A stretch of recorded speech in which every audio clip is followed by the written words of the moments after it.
to the 3 holding it down, and we are in Los Angeles, California. Get it in. The 2013 BET Awards, man. Like going on out here. I'm getting y'all in touch up close and personal with all the superstars all day long. Like yesterday, we slammed with artists. It was a great thing, but we back at it again today. Got my man representing that YMCMB, you know, Jay Sean, all the way from across the water. You know, but we got Stunner to go ahead and bring him over here. For sure, he get it in.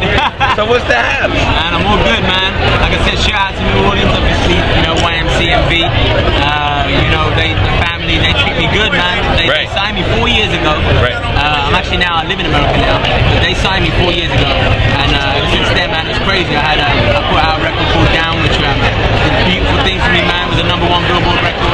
I had a nice run after that, after the first album.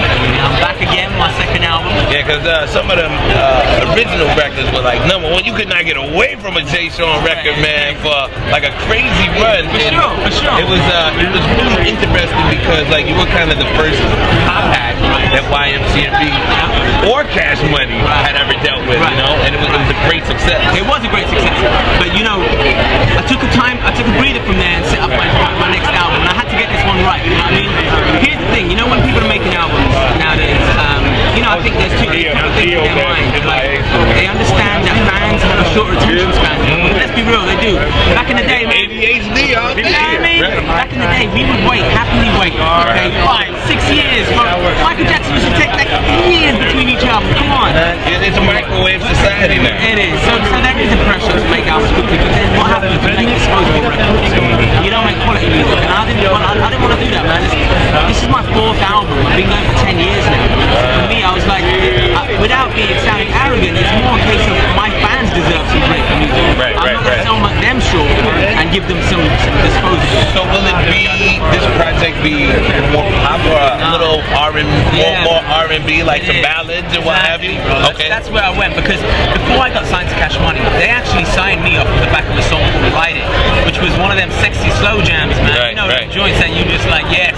You ride it off of it. Exactly. Yeah. 100%. And I never got to put those kind of songs out in America. Baby loved that song so much that he, you know, when I told him, baby, you know we got to bring some of this flavor to America now. He's like, I got you, bro. He's like, you do what you want to do, let's do it. He's like, you know, let's switch it up on this one. And that's what this album is. I'm taking it back to that soulful roots, you know. And the song Mars, the lead single from the album, that's exactly what that is. It's that slow jam. It's a throwback to that Maxwell, D'Angelo sound that I used to grow up on.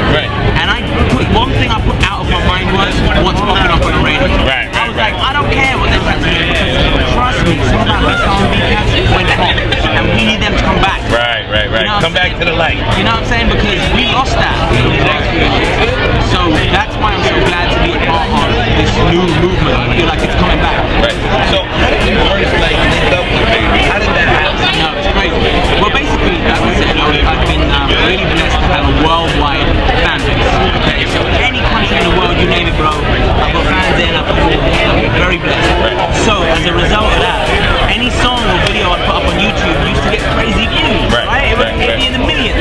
So Baby and Slim came across this song, Ride It, I was telling you about it. And at the time, 4 years ago, it had like 30, 40 million. Baby and Slim are looking at this going, what?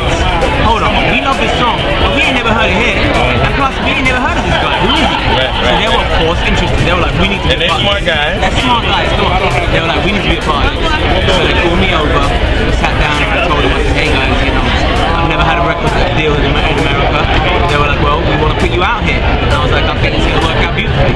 And that's how it did, man. And ever since then, they've been my family, and they've always had my back. Well, congratulations, man, because I started playing those guys 2 years ago. I broke all of that early Cash Money stuff right there in New Orleans. There you go, man. The homies from Uptown getting it in. I know you must feel proud when you see how they kill the game, you know, killing the game. And it's really good to see them as they've grown, you know, because the early Cash Money was raw, it was gunna, of course, but it was loved globally. But now, as they got early, they realized they need to get other revenue streams and pop and even get some throwback artists, bringing them back, putting them back in the game. So it's really, really good to see, and much more success ahead for you. Shout out to Slim and Stunner all day.